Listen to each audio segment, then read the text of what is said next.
Halo sahabat beta, apa kabar semua? Pastinya sahabat sehat selalu dan tetap semangat. Meskipun ada peraturan atau diberlakukannya sementara siswa-siswi SMP, SMA, mulai TK bahkan TK hingga SMA wajib belajar di rumah. Nah, semoga peraturan ini tidak berlama-lama lah. Ini pengumumannya seperti itu.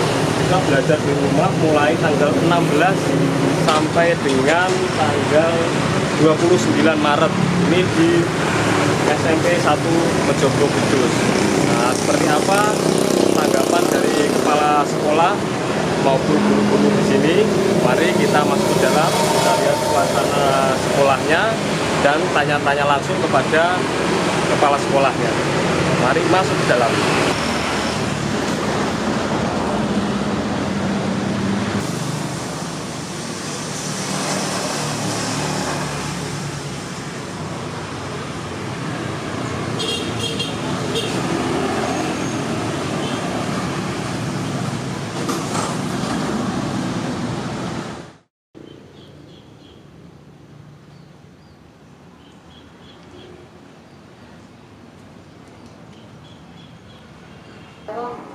Tempatnya sampah Pak Satrio orang Bidono.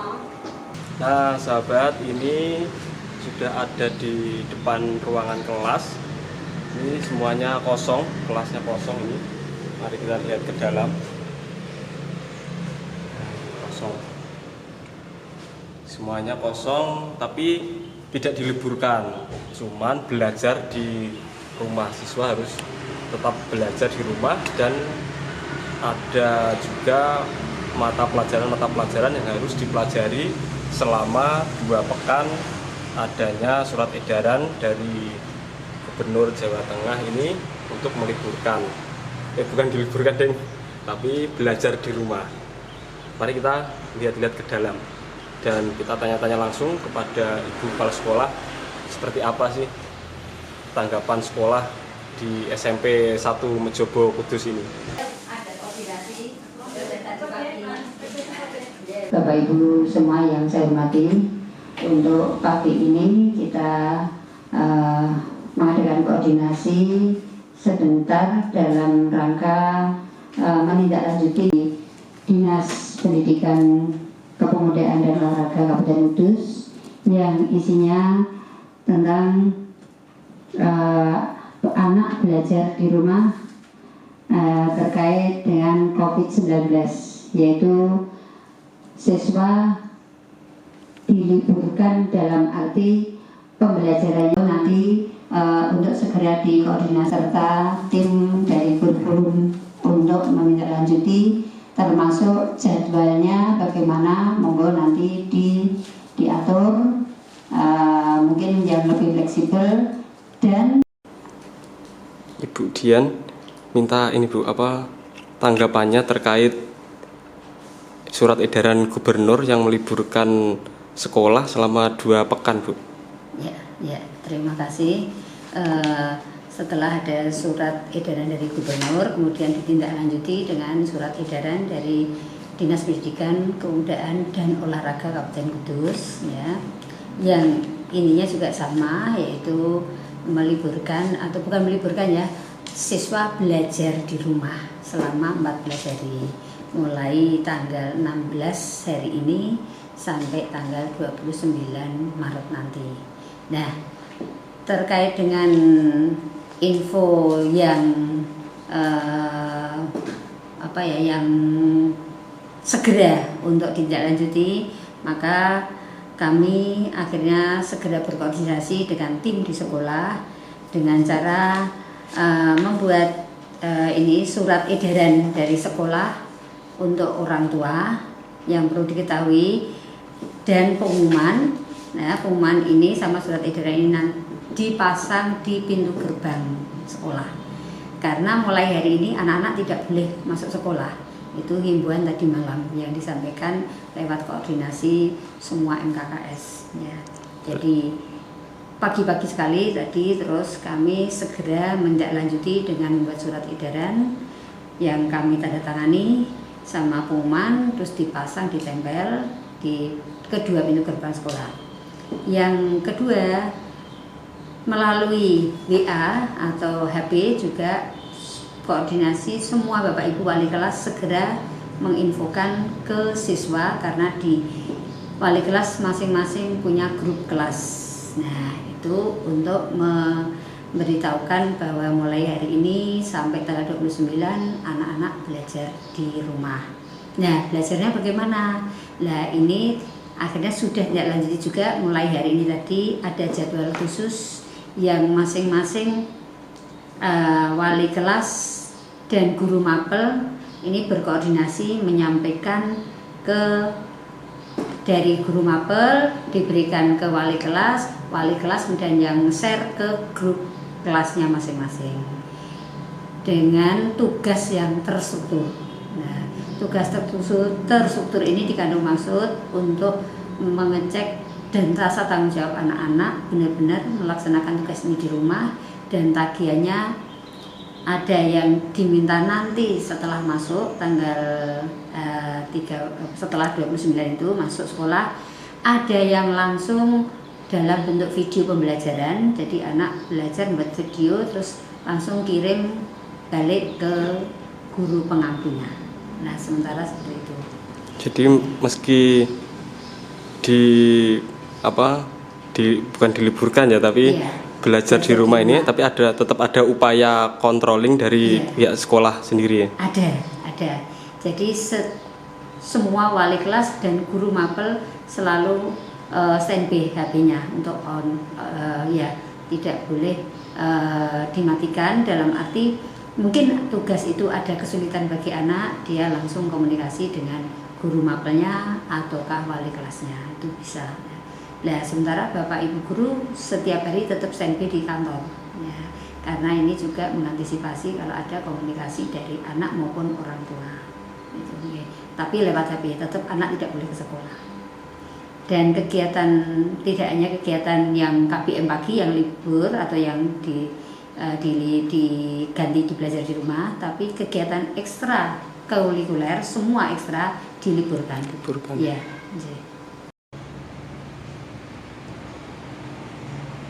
Nah, sahabat, ini juga suasana kelas 8 sepi karena selama 2 pekan harus belajar di rumah. Dari pihak sekolah sendiri, Bu, ini sudah ada upaya untuk memberi pengertian anak-anak untuk tetap menjaga kebersihan atau bagaimana, Bu? Ya, dari pihak sekolah dengan adanya edaran tersebut, sebelum ada edaran pun anak-anak sudah dibiasakan PHBS, pola hidup bersih dan sehat. Nah, yaitu dengan cara setiap saat anak-anak harus cuci tangan. Di depan kelas itu sudah ada keran untuk cuci tangan, kemudian termasuk di ruang UKS juga sudah kami sediakan ini untuk bersihan tangan, dan sabun juga sudah ada. Nah, ini lebih menegaskan lagi setelah ada wabah COVID ini, jadi himbauan dari pihak sekolah tidak hanya di sekolah, termasuk di rumah, ya, juga anak-anak harus terus-menerus menjaga kebersihan. Nah, sekarang ini ada di tempat parkir guru. Ini masih ada banyak motor di belakang saya ini. Lihat ini. Motornya banyak, dan guru di sini masih tetap aktif masuk dan bertugas koordinasi mengontrol aktivitas anak selama belajar di rumah. Jadi HP harus selalu aktif dan komunikasi terus.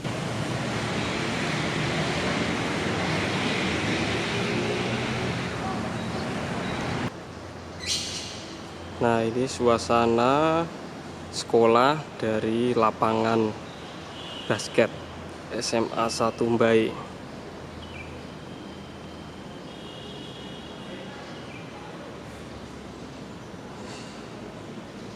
Nah, sahabat, ini ada di kantin sekolah, semuanya libur. Tuh ada beberapa tempat sampai belakang sana itu libur, tapi dari pihak sekolah sudah memberi informasi mulai kemarin terkait sebelum adanya surat edaran, tapi sudah ramai diperbincangkan di media sekolah, kemudian komunikasi dengan kantin sekolah agar tidak rugi ya, karena kalau masak ternyata libur kan kasihan gitu katanya. Jadi sudah diinformasikan. Jadi ini tutup semuanya. Nah sahabat, ini baru proses pemasangan tempat cuci tangan. Ini ditambahkan di beberapa titik. Ini ada berapa tempat Pak yang disiapkan tempat cuci tangan ini? 15 tempat. Sementara 15 ya? Iya. Jadi besok akan ditambah lagi Pak ya? Iya. Dan sementaranya 15. Kan itu sementara ini 15. nanti kalau ada barang kan ambil lagi.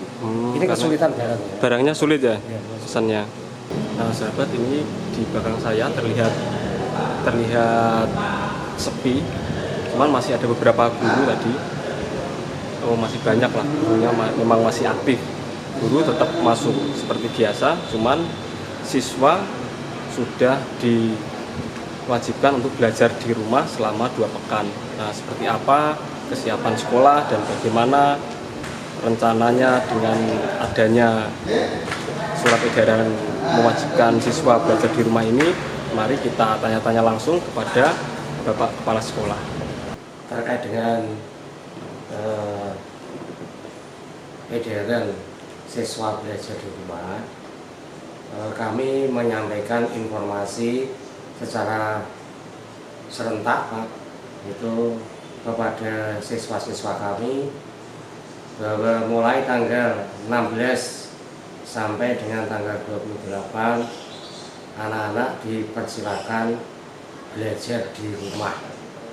Intinya bisa memanfaatkan rumah belajar, menerima tugas-tugas dari Bapak Ibu guru, mengerjakan secara mandiri di rumah, dan menyerahkan tugas-tugas itu kepada Bapak Ibu guru secara online. Itu yang kami perintahkan adalah seperti itu.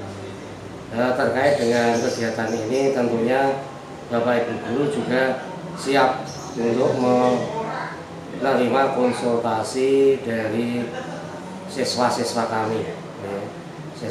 kami, sehingga apa yang menjadi program pembelajaran di 2 pekan ini, harapan kami bisa tetap berjalan dengan baik sesuai dengan menggunakan rumah belajar secara gratis dan seperti itu Pak. Itu yang kami sampaikan kepada Bapak Ibu guru, dan harapan kami semua siswa bisa tetap menjaga kondisi kesehatan ya, dan menjaga kebersihan lingkungan dan seperti itu, supaya kegiatannya juga bisa dilaksanakan dengan baik. Itu antara lain yang kami sampaikan kepada anak-anak kami, dan kami himbau kepada semua siswa supaya memanfaatkan waktu ini betul-betul digunakan untuk kegiatan belajar di rumah. Jangan sampai dimanfaatkan untuk kegiatan-kegiatan di luar rumah, kecuali kalau ada hal-hal yang memang sangat penting harus dilakukan di luar rumah. Karena tujuannya anak belajar di rumah ini adalah supaya memutus penularan COVID-19, sehingga anak-anak tidak terjadi interaksi antara satu siswa dengan siswa yang lain. Harapannya seperti itu, sehingga difokuskan untuk bisa belajar secara mandiri, secara online, berada di rumah masing-masing. Itu yang bisa kami sampaikan Pak terkait dengan tanggapan itu. Dan semua kegiatan-kegiatan yang dilaksanakan atau yang sudah diprogramkan, maksud kami semua kegiatan yang sudah diprogramkan dalam pekan ini atau pekan yang akan datang, silakan ditunda sampai batas waktu kegiatan itu bisa dilaksanakan lagi ya, karena program-program kegiatan itu banyak Ya, ada kegiatan pramuka, ada kegiatan PMR, ada kegiatan seminar. Ini kan semuanya membutuhkan kumpul dengan orang banyak. Itu kami perintahkan supaya ditunda sampai waktu yang nanti diizinkan atau diperbolehkan. Di samping itu kami dari pihak sekolah juga mempersiapkan ini alat-alat yang terkait dengan antiseptik atau kebersihan untuk cuci tangan, ya. Sehingga kalau ada yang flu kami siapkan masker, itu di UKS itu juga sudah kami upayakan seperti itu, sehingga terkait dengan hal ini harapan kami terdapat upaya untuk pencegahan penularan virus corona di lingkungan sekolah kami. Terkait dengan kebersihan sekolah, kami tetap mengajak semua warga sekolah untuk tetap menjaga dan melakukan kegiatan kebersihan di lingkungan sekolah kita supaya tetap kondisinya bersih, sehingga dengan kondisi yang bersih itulah diharapkan kesehatan tetap terjaga. Ujian sekolah yang kami jadwalkan mulai tanggal 9 sampai dengan tanggal 18 Maret 2020 sudah berlangsung hari Senin sampai Jumat kemarin, dan hari Senin ini tanggal 16 ini 16, 17, 18 jadwal ujian sekolah ditunda, dan itu sampai batas waktu atau yang sudah ditentukan nanti, kan begitu. Sehingga kami harapkan anak-anak juga tetap belajar di rumah, kan begitu. Harapan kami bisa memanfaatkan waktu ini untuk kegiatan ujian secara baik. Nah sahabat, itu tadi hasil liputan di sekolah-sekolah terkait adanya surat edaran tentang siswa-siswi belajar di rumah. Jadi tidak belajar di sekolah selama 2 pekan, tapi dari pihak sekolah tetap ada upaya untuk controlling proses belajar siswa-siswi yang ada di sekolah. Nah seperti itu. Jadi semoga kegiatan belajar mengajar selama 2 pekan ini masih tetap aktif dan bisa maksimal meskipun tidak di sekolah. Nah, demikian liputan tentang kegiatan belajar mengajar di rumah ini. Semoga liputan ini dapat bermanfaat, dan terkait virus corona semoga cepat selesai, cepat ditemukan solusinya. Sampai jumpa di liputan-liputan selanjutnya. Jangan lupa berikan like, komen, dan subscribe tentunya. Sampai jumpa.